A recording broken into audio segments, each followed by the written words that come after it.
Are you someone who's preparing for the IELTS exam and struggling with the writing section of it? Then don't worry, because in this video, I'm going to give you everything that you need to know about acing the writing section of the IELTS. We'll start with the fundamentals, then we'll dive into the strategy that I use to score a 7, and then I'll share a 30 days plan with you that you can follow so you can ace the writing section as well. Let's get started. Hi guys, welcome back to my channel. I am Raheel. I'm an entrepreneur and a product leader currently living and working in Dubai. In this video, we're going to talk about IELTS writing section. Overall, when I gave the IELTS back in January of 2023, I scored an 8.5. And on the writing section, I had a 7, which was the lowest. Now I know the mistakes that I made, which I'm going to share with you, but overall I think I have a pretty good understanding of how to prepare for the writing section so you can actually get a band above 7. We're going to start off with the fundamentals. So the writing section involves 2 tasks. Task number 1 is you have to write a minimum of 150 words. For academic IELTS test takers, you might get a graph or a chart that you have to write about. For general test takers, you have to write a letter. It might be semi-formal, informal, to a given scenario. For task number 2, you have to write a minimum of 250 words. Now, task number 2 can be anything, a response, an opinion based on the given scenario, and it's basically the same for academic test takers as well as general writing test takers. Now, the overall timing for the writing section is around 60 minutes. So I would highly recommend spending 20 minutes on task number 1 and 40 minutes on task number 2. This task number 2 takes a little bit more time because you have a higher word limit.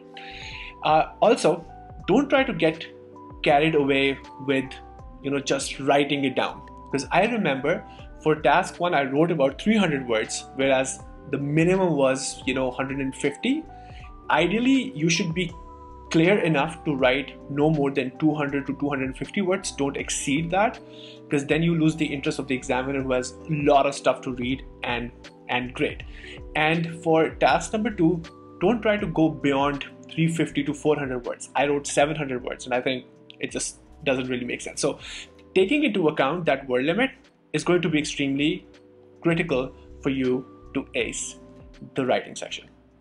So now we understand how the IELTS writing section is structured. Now we can dive deeper into understanding the structure of the exam and diving into the 30 days plan that I've prepared for you. So now let's talk about the strategy that we are going to employ. So once you're in your exam room and the writing section starts, now you know task 1, if for general readers, it's all about a letter, which basically means that you're given a prompt and you have to write a letter to that specific body. For task number 2, you have to write an opinion piece based on a given scenario. It might be a historical piece, it might be some socio-political issue that you have to talk about, or maybe some sort of, anything that you might encounter. Now, the first part for task 2, making sure that you tackle task 1 and task 2 properly, is to plan your answer. So the planning phase is going to be very critical. Since you have a minimum word limit of 150 for task 1 and 250 for task number 2, the ideal way is to start by creating a skeleton of what you're going to talk about. So in the case of a letter, let's say you get a prompt that write a letter to your landlord who wants to increase your rent and explain that the reasons why they should not. So now you understand that the goal is to convince your landlord not to increase your rent. So you can start off by creating a skeleton. You can have an intro passage in which you can introduce yourself, talk about the issue at hand, and then the following passages are going to talk about the reasons why they should not increase your rent, and the final paragraph needs to be the conclusion. So for any task that you write, you need to have an intro paragraph, then you need to have supporting arguments, supporting the argument that you presented in the intro paragraph, and then you'll sum it all up in the conclusion paragraph. So once you're done with the skeleton, Now you understand, all right, so how much time do I need to devote into this? So your intro needs to be very crisp and to the point, because that is going to captivate the examiner. Then you can add more details into your, supporting arguments. The next paragraph where you talk about, why the landlord should not raise your rent. And then finally, the concluding paragraph should bring it all together. So talk about, summarize all the points that you have, and then make a formal request.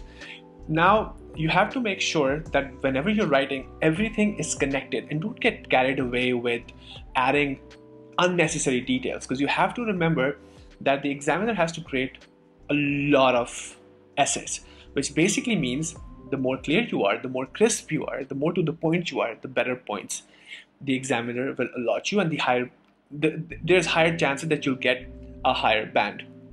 So stick to that part. Next part is you really have to understand the question. So as I said, stay on track, stay on point. Now this is the strategy that you're going to employ when you're in the exam room. But before the exam room, you have to start thinking about how to prepare for this. So let's talk about like the basics of it. Number one is you need to know what task 1 and task 2 are all about. So task 1, if you're giving general, it's mainly about letters. So your practice strategy is going to include writing a lot of letters in the form of request, in the form of asking something, in the form of complimenting something on their latest triumph or something like that. And task number 2 is based on a scenario. So you can pick up any issue that is going on around the world, and you can start writing a response to it. So pre-exam phase, you have all the time to actually practice your letter writing skills as well as your task number 2 opinion skills. Then while you're doing this, I would highly recommend using Grammarly, because Grammarly really helps you improve your grammar, and sometimes you get into writing these really complicated sort of sentences, and we really have to avoid that. We need to be simple and to the point, and we have to use good vocabulary, which basically means that using Grammarly to fix your grammar and then reading tons of articles to improve your vocabulary is the way to go. So once you have all these pieces in play and mastered, then automatically you have a higher probability of getting a much higher band in the writing section of the IELTS. Next up, we'll dive into the 30 days plan and how we can actually be 100% prepared when the exam day comes. All right, let's dive into our 30 days plan, which is divided into 4 different sections. Now you have to remember that preparing for any sort of exam or anything in life requires a very disciplined and a structured approach. And so this 30-day plan is divided into 4 sections, starting off with mastering the fundamentals, thinking about the strategy, practicing, and then refining. So let's quickly talk about the basics, the first part, foundations. So now you really have to start building the foundations. The first week, your goal is to really understand everything that you can about the IELTS writing session. You need to know what has appeared in the past in the form of questions. You need to know the time limits, you need to know the structure, you need to know the common words, and you can get everything, every little detail, basically from the official website of the British Council or the IELTS.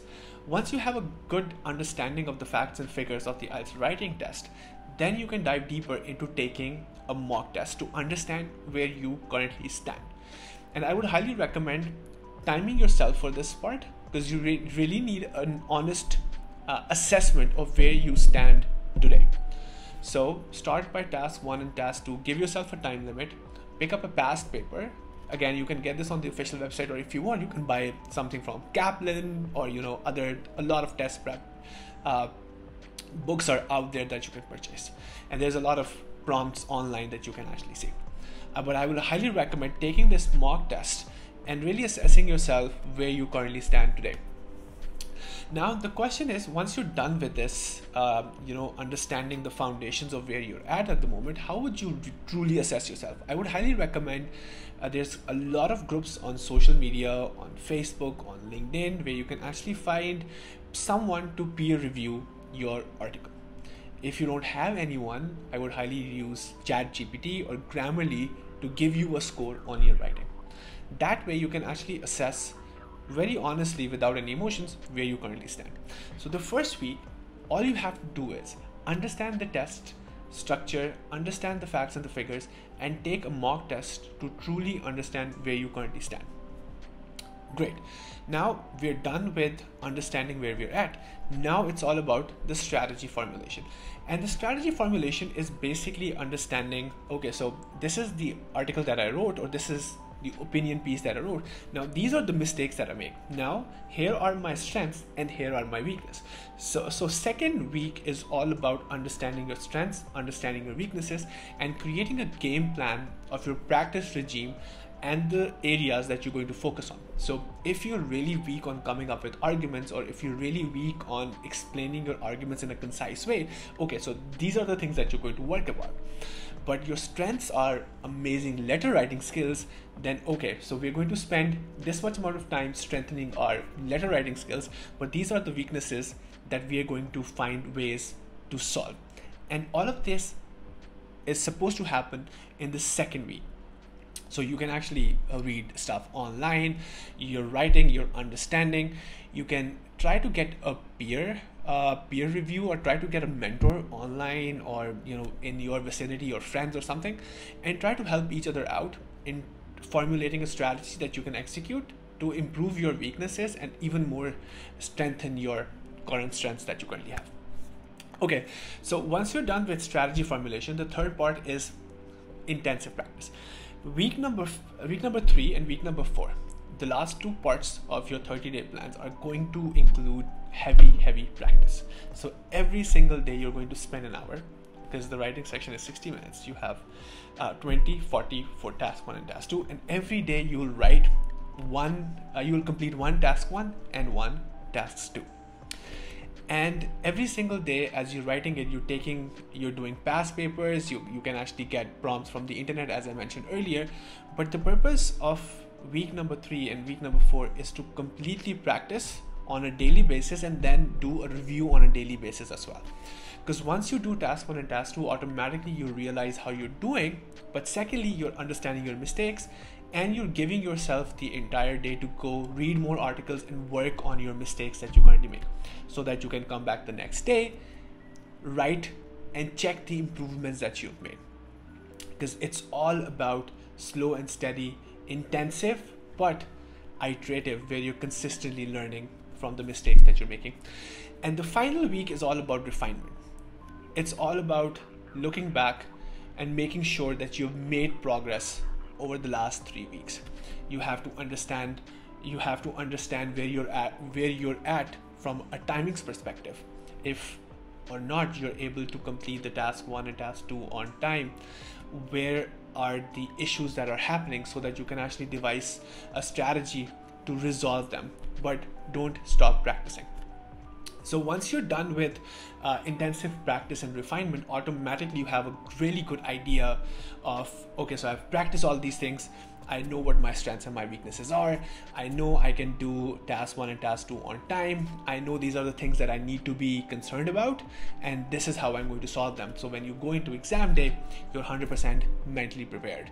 So let's recap again. So week number 1 is going to be all about understanding where you're at, understanding the basics. Week number 2 is going to be all about building strategy, getting feedback, and identifying your strengths and your weaknesses so you can work on them specifically. Week number 3 and week number 4 is all about intensive practice, refinement, and improvement. Great. So there you have it. We have the entire strategy laid down and a 30 days plan to help us ace the writing section of the IELTS. Take help of online resources. This is something that I would highly recommend. You have ChatGPT, you have Grammarly, you have the official website. You don't need anything else. If you stick to the official guides provided by the institution, then you'll be all fine. The only thing that I'm going to recommend you is to practice as much as you can, because writing gets better with practice. If you're not practicing, you're not getting better. Reading will get you far to a certain extent, but to really make it in writing, you have to consistently practice and get feedback. If you don't have a support system, try to make some. There are a lot of groups on Facebook and LinkedIn that you can join. There are a lot of good people out there willing to help you. Okay, so take advantage of all those resources and mentally prepare yourself by improving your vocabulary, your sentence structure, understanding your strengths and weaknesses, and follow a disciplined regime to ace the writing section of the IELTS. I wish you the very best.